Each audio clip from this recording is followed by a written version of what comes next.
Clip number 611۔ اس clip میں آپ انشاءاللہ قرآن پاک کی سورہ ابراہیم کا تعارف، آیت نمبر 1 سے لے کر 2 تک کی تلاوت، ترجمہ اور تفسیر قرآن صراط الجنان سنیں گے۔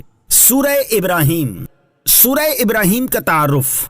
مقام نزول، سورہ ابراہیم مکہ مکرمہ میں نازل ہوئی، البتہ اس کی یہ آیت الم تر الی الذین بدلوا نعمت اللہ کفرا، اور اس کے بعد والی آیت مکہ مکرمہ میں نازل نہیں ہوئی۔ رکوع اور آیات کی تعداد، اس صورت میں 7 رکوع اور 52 آیتیں ہیں۔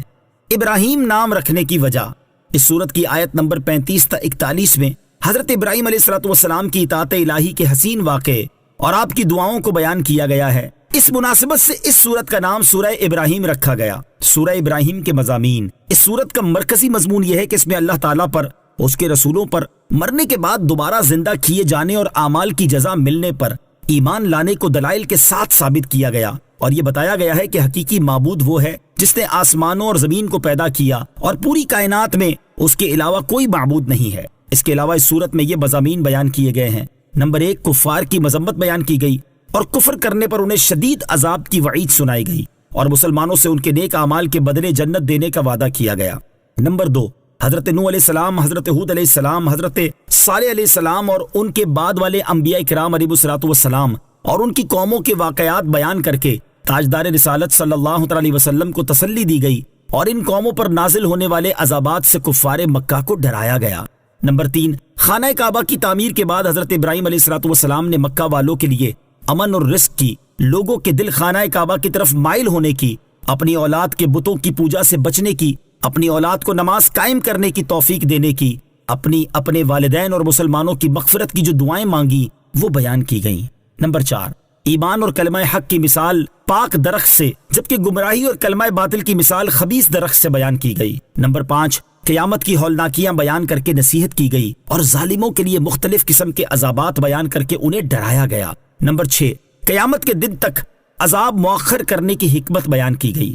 سورہ رات کے ساتھ مناسبت، سورہ ابراہیم کی اپنے سے ماقبل سورت رات کے ساتھ مناسبت یہ ہے کہ سورہ رات میں بیان کیا گیا کہ اللہ تعالیٰ نے اس قرآن کو عربی فیصلے کی صورت میں اتارا، اور سورہ ابراہیم کی پہلی آیت میں قرآن پاک نازل کرنے کی حکمت بیان کی گئی کہ اسے نازل کرنے کا مقصد یہ ہے کہ نبی کریم علیہ السلام لوگوں کو ان کے رب عز و جل کے حکم سے اندھیروں سے اجالے کی طرف، اس اللہ عز و جل کے راستے کی طرف نکالیں جو عزت والا اور سب خوبیوں والا ہے۔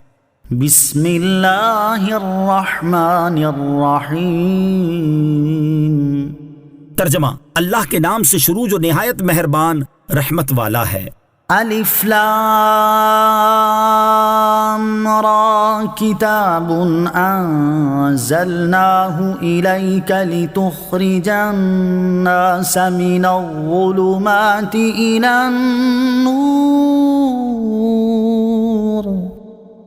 لتخرج الناس من الظلمات إلى النور بإذن ربهم إلى صراط العزيز الحميد۔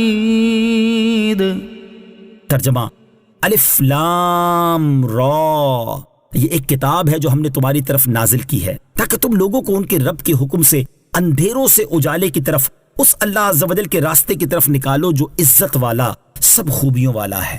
الف لام را، یہ حروف مقطعات میں سے ایک حرف ہے، اس کی مراد اللہ تعالیٰ ہی بہتر جانتا ہے۔ کتاب، یہ ایک کتاب ہے، یعنی قرآن پاک ایک کتاب ہے جو اے حبیب علیہ السلام ہم نے آپ کی طرف نازل فرمائی۔ اس کو نازل کرنے کی حکمت یہ ہے کہ آپ علیہ السلام لوگوں کو ان کے رب عز و جل کے حکم سے کفر، گمراہی اور جہالت کے اندھیروں سے ایمان کے اجالے کی طرف اور اس اللہ عز و جل کے راستے یعنی دین اسلام کی طرف لاؤ جو عزت والا سب خوبیوں والا ہے۔ دین حق کی راہ ایک ہے۔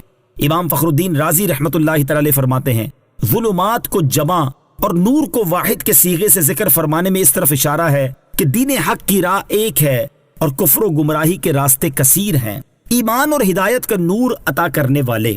اس آیت سے یہ بھی معلوم ہوا کہ نبی کریم علیہ السلام اللہ عز و جل کے حکم سے لوگوں کو ظلمت کفر سے نکال کر ایمان کی روشنی میں داخل کرتے ہیں۔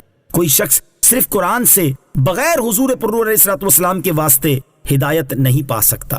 نور ہدایت کا ذریعہ صرف حضور اکرم علیہ السلام کی ذات مبارکہ ہے۔ اللہ الذی لہ ما فی السماوات وما فی الارض وَوَيْلٌ لِّلْكَافِرِينَ مِنْ عَذَابٍ شَدِيدٍ۔ ترجمہ: اللہ جس کی ملکیت میں ہر وہ چیز ہے جو آسمانوں میں ہے اور جو زمین میں ہے، اور کافروں کے لیے ایک سخت عذاب کی خرابی ہے۔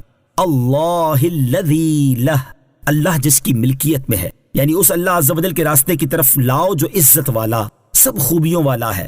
ہر وہ چیز جو آسمانوں میں ہے اور جو زمین میں ہے، وہ سب کا خالق و مالک ہے، سب اس کے بندے اور مملوک ہیں، تو اس کی عبادت سب پر لازم ہے، اور اس کے سوا کسی کی عبادت روا نہیں۔ اور جنہوں نے اللہ عز و جل کی عبادت چھوڑ کر ان بتوں کی عبادت کرنا شروع کر دی جو کسی چیز کے مالک ہی نہیں بلکہ وہ خود مملوک ہیں، تو آخرت میں ان کے لیے سخت عذاب تیار کیا گیا ہے۔